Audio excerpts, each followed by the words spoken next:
할렐루야.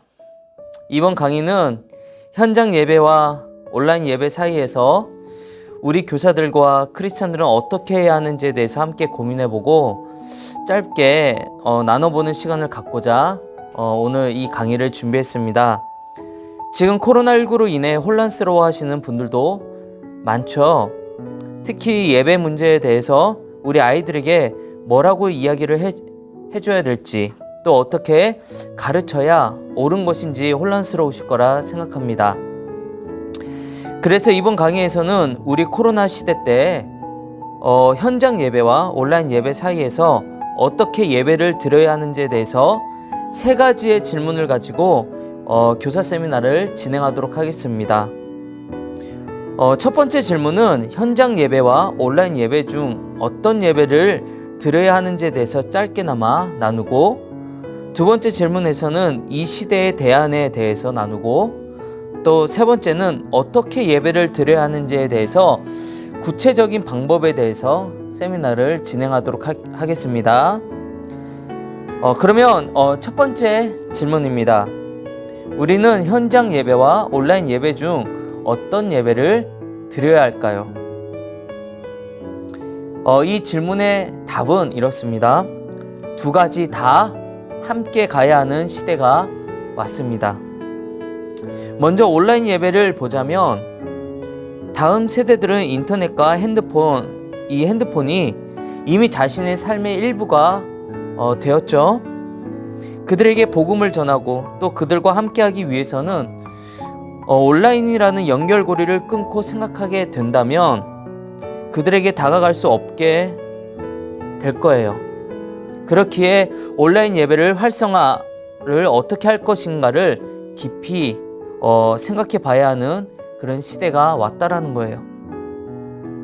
둘째로 코로나19 시대의 바이러스 감염에 취약한 노인들이나 어린이들을 위해서라도 온라인 예배는 필요하다라는 거예요.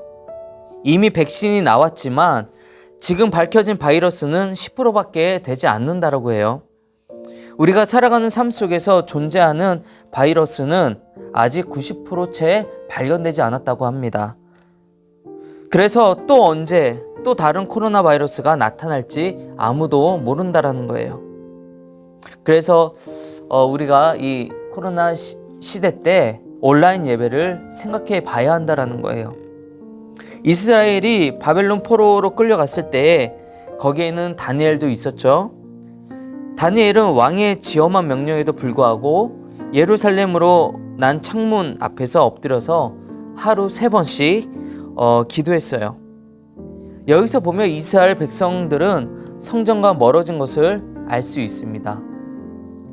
항상 성전 중심으로 모였고 성전 중심으로 살았던 백성들이 이제는 성전 중심으로 모이지를 못하게 된 거예요. 그때 다니엘은 자신이 있는 그곳이 예배의 처소가 되었습니다. 공간적으로는 떨어져 있을지는 몰라도 정신적으로, 영적으로는 하나님 앞에 바로 서 있었다는 것을 알 수 있어요. 그렇게 다니엘은 성전에서 예배 드렸던 그 기억을 회상하면서 자신의 정체성과 하나님 앞에서의 마음을 지켜나갔습니다. 그리고 다윗도 마찬가지였죠. 그런가 하면 현장 예배 또한 간과할 수는 없어요. 왜냐하면 믿음을 지켜나가기 위해서는 공동체가 아주 중요하기 때문입니다. 예수님께서도 두세 사람이 모인 곳에 내가 그들과 함께 있느니라 라고 말씀하셨고요. 또 모이지 못하게 하는 로마 정부의 핍박 속에서도 사도행전 2장 46절에 보면 날마다 마음을 같이하여 성전에 모이기를 힘쓰고 집에서 떡을 떼며 기쁨과 순전한 마음으로 음식을 먹었다라고 하고 있어요. 그러므로 모이는 것은 참으로 중요합니다. 그래서 대면 예배든 그리고 비대면 예배든 우리는 함께 생각하고 준비해야 한다라는 거예요.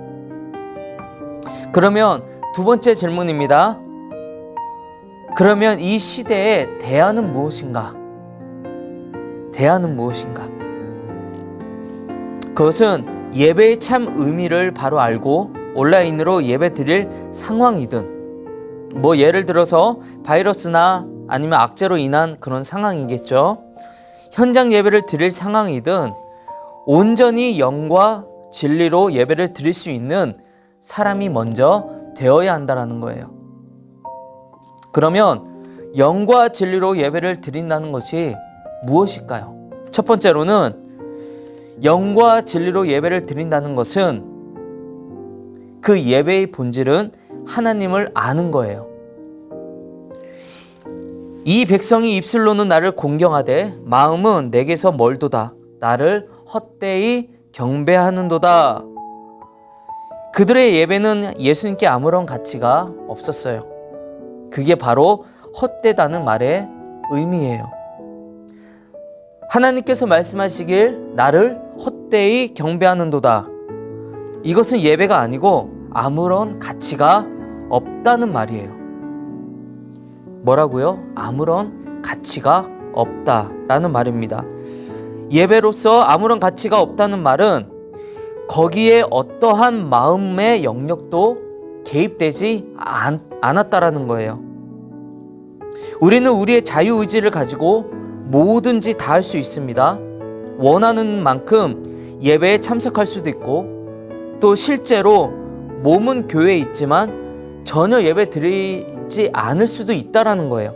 그것이 우리의 자유의지입니다. 그래서 요한복음 4장 23절에서 24절에 보면 예수님께서는 영과 진리로 예배 드려라 라고 말씀하셨어요. 그런데 여기서 영으로 드리는 예배가 몸으로 드리는 예배의 반대말이 아니라는 걸 우리는 알아야 합니다. 뭐라고요?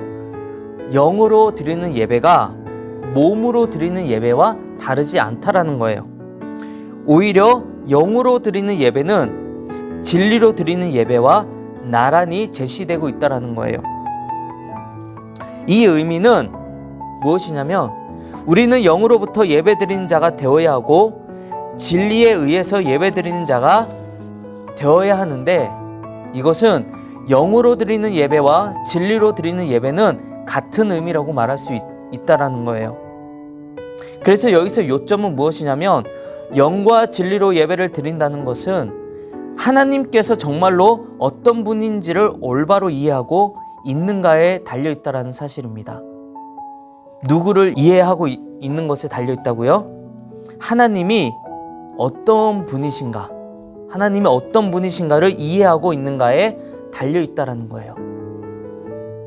그래서 바울은 세상이 학문을 배설물로 여긴다고 했던 것을 되짚어 보면 영과 진리로 예배 드린다는 의미이기도 합니다.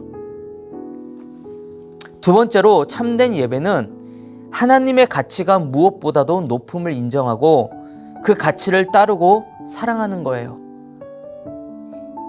이 내면적인 요소가 밖으로 표출되는 것이 예배입니다. 영어 단어 worship을 보면 worth라는 가치에서 비롯되었다는 것을 알 수 있어요. 이 말은 예배가 하나님의 가치를 드러내고 보이는 것이라고 말할 수 있다는 거예요. 그래서 우리는 하나님을 참되게 알고 그에 걸맞는 애정을 가질 때에 하나님을 참으로 예배하게 된다는 것입니다. 그런데 이 예배가 신약에서는 두 가지 형태로 나타나는 것을 알 수 있는데요. 하나는 입술의 행위입니다. 뭐라고요? 입술의 행위라는 거예요. 즉 찬양과 자백, 기도와 회개 등으로 나타나는 거예요.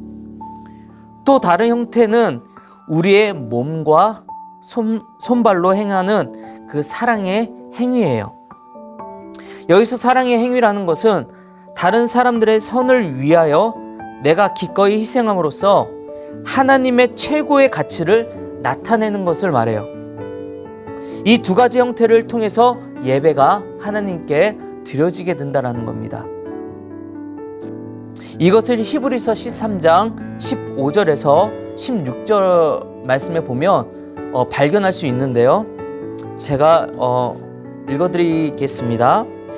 그러므로 우리는 예수로 말미암아 항상 찬송의 제사를 하나님께 드리자. 이는 그 이름을 증언하는 입술의 열매니라. 오직 선을 행함과 서로 나누어 주기를 잊지 말라. 하나님은 이 같은 제사를 기뻐하시느니라. 아멘. 예배의 내적인 본질은 하나님을 참되게 알고, 누구를 안다고요? 하나님을 참되게 알고, 그리하여서 우리의 마음이 그런 지식에 반응해서, 그 지식에 반응해서 세상 무엇보다도 하나님을 가치 있게 여기고, 그분을 사랑하며 귀하게 여기고, 그분만으로 기뻐하며 만족하는 것, 이것이 예배라는 거예요. 그리고 그와 같이 하나님 안에서 마음 깊이 누리는 평안과 기쁨에 참 만족이 흘러넘쳐서 입술을 통해서, 무엇을 통해서요? 입술을 통해서 찬양의 행동이 나타나고, 또 그리스도를 위하여 다른 사람을 섬기는 그 사랑의 표현이 나타난다는 거예요. 이것이 영과 진리로 드려지는 예배입니다. 이렇게 예배를 드릴 때에 현장 예배든 온라인 예배든 우리가 어떠한 상황에 처하든지 영과 진리로 예배를 드릴 수 있게 된다는 거예요. 그러면 세 번째 질문입니다. 그러면 우리는 코로나 시대에 어떻게 예배를 드려야 할까요? 현장에서 예배를 드리든 각자의 처소에서 온라인으로 예배를 드리든 우리는 하나님께 최고의 모습으로 바른 마음과 바른 자세로 드려야 한다는 겁니다. 그래서 제가 좀 생각을 해봤는데 어떻게 해야 마음으로 드릴 수 있고 좀 현실적으로 적용시킬 수 있을까, 그 방법을 좀 생각해 봤는데요. 그 방법으로는 첫째로는 예배 전날에 미리 입을 옷을 준비해 놓는 거예요. 지금까지는 예배 당일날 몇 분 전에 그냥 있는 그 옷 입고 하나님께 예배 드렸다면, 지금은 예배 드리기 전 날에 미리 옷을 준비해 놓는 겁니다. 그리고 그런 거 있죠. 뭐 양말이라든지 바지 아니면 윗옷 같은 것들을 미리 준비해 놓는 거예요. 그리고 그 당일날에 하나님 앞에 예배를 드리는 거죠. 그리고 둘째로 헌금을 미리 준비해 놓는 겁니다. 저는 어느 한 권사님을 잊지 못하는데요. 그 권사님은 한 주간 하나님께 드릴 헌금을 미리 은행에 가서 빳빳한 돈으로 바꿔 놓은 것을 본 적이 있어요. 그리고 매 예배 시간에 드릴 헌금을 미리 준비해 놓고 하나님께 드리셨어요. 이렇게 하나님을 사랑하고 사모하는 마음이 있으니 그 예배 시간이 얼마나 큰 은혜가 넘쳤겠습니까? 이렇듯 그냥 주문이 있는 것을 뺏어 드리는 것이 아니라 전날에 미리 헌금을 준비해 놓는 거예요. 여기서 잠깐 헌금에 대해서 짚고 넘어가고 싶은 부분이 있어요. 헌금에 대해서 민감하게 생각하시는 분들이 많습니다. 저도 그랬고요. 그리고 많은 우리 스님들이 예민하게 생각하시는 분들이 많아요. 그런데 이걸 아셔야 돼요. 뭐냐면 헌금은 우리의 신앙의 고백입니다. 우리의 일부를 하나님께 드리는 거죠. 우리의 모든 인생과 또 우리가 누리는 모든 것, 그리고 내 자신, 그리고 내 자신의 모든 것, 이 모든 것들이 우리의 것이 아닙니다. 당연히 하나님 것이죠. 그 중에 왜 우리가 헌금을 가지고 신앙을 고백할까요? 한번 생각해 보세요. 우리가 얼마나 드려야 하나님께서 기뻐하실까요? 그리고 우리가 얼마나 많은 것들을 하나님께 바쳐야 하지만 하나님께서 행복해 하실까요? 당연히 그런 분이 아니시죠. 그럼에도 불구하고 우리가 왜 헌금을 하나님께 드릴까요? 그 이유는 교회에 선 기능이 있기 때문이에요. 그리고 그 선한 일을 감당하기 위해서는 물질이 필요합니다. 그래서 왜 교회가 헌금을 강요해라고 생각해서는 안 돼요.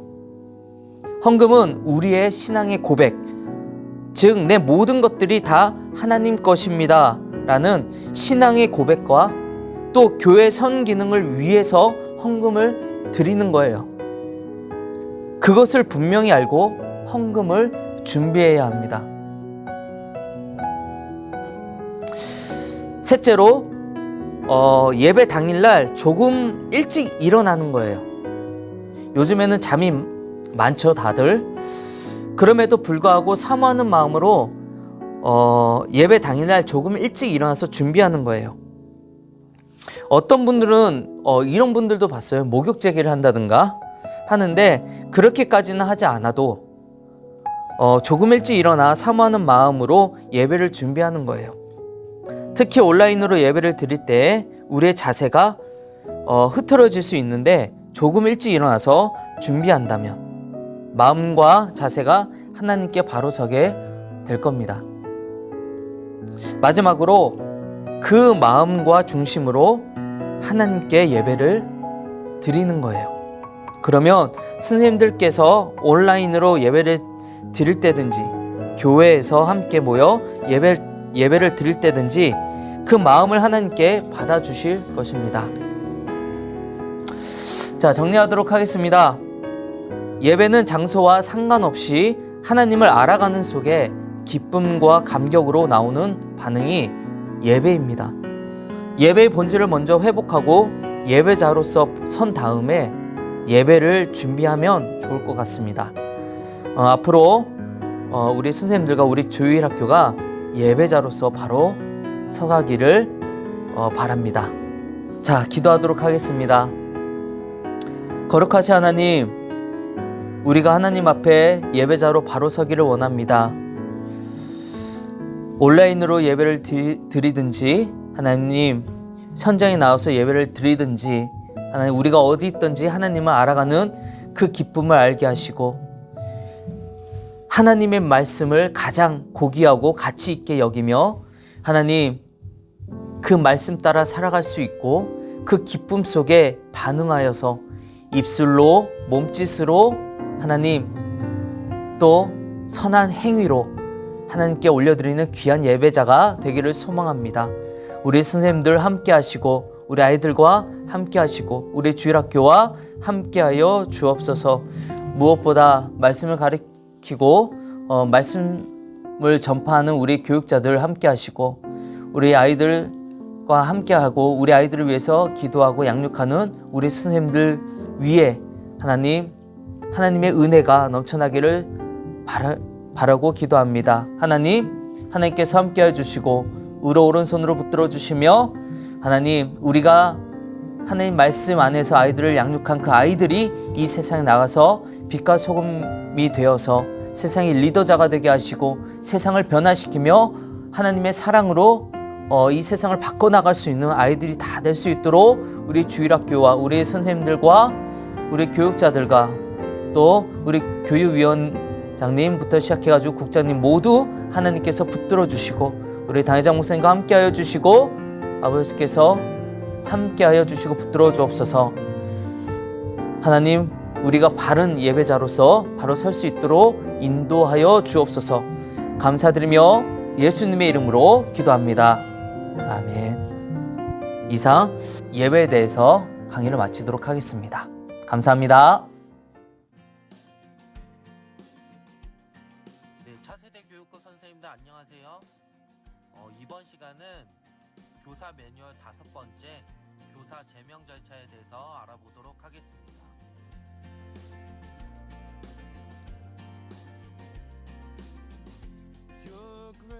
교사 제명 절차는 이렇습니다. 교사 제명 신청서를 작성하여서 교육위원회에 올립니다. 교육위원회 교육국장이 제명 신청자에 대한 최종 평가를 내립니다. 가부 여부를 결정한 후에 당회장 목사님께 보고 후 제명 통보를 받게 됩니다. 제명 사유에 대해서 알아보면 금전 문제에 연루된 자, 상습적으로 돈을 빌리는 자, 갚지 않는 자, 또한 성적인 문제에 연루된 자, 담당 부서 학생과 부적절한 관계로 확인된 자, 학생들에게 부적절한 스킨십으로 혐오감을 불러일으킨 자, 또한 사회적으로도 용인될 수 없는 범죄를 저지른 자, 예를 들어 성폭력, 절도, 사기, 마약 등 교학교 교사로서 정말 적절하지 못한 행동을 한 사람들에 해당됩니다.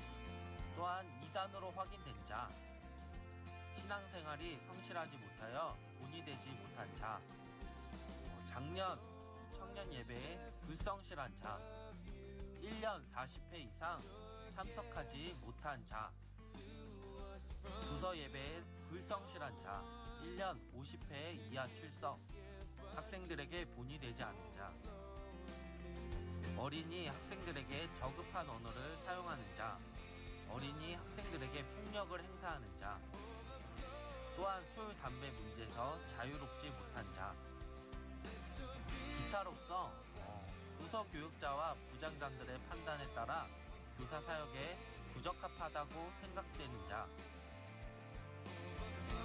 또한 제명 사유는 아니나 아래의 사항을 교육합니다.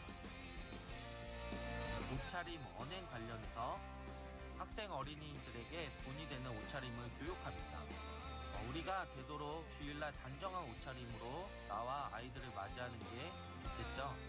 짧은 바지나 치마, 핫팬츠, 또 체육복 등은 되도록이면 자제해 주시고, 또한 맨발이 아니라 양말을 꼭 신어 주시기를 부탁드립니다. 모자는 벗고 예배에 들으셨으면 좋겠습니다. 교사들 간의 상호 간 반말 사용을 금지하도록 합니다. 형, 누나, 야 등 단어를 되도록이면 아이들 앞에서는 조심해 주시고 선생님으로 통일합니다.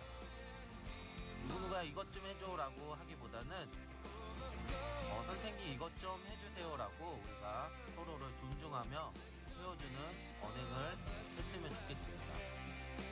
차세대 교육국 선생님들, 우리가 아이들 앞에서 바른 모습으로 서로 간의 예의를 지키며 우리가 올 한 해도 교육국 아이들을 위해서 헌신하는, 아이들 앞에서 본이 되는 행동을 하는 교사가 되었으면 좋겠습니다.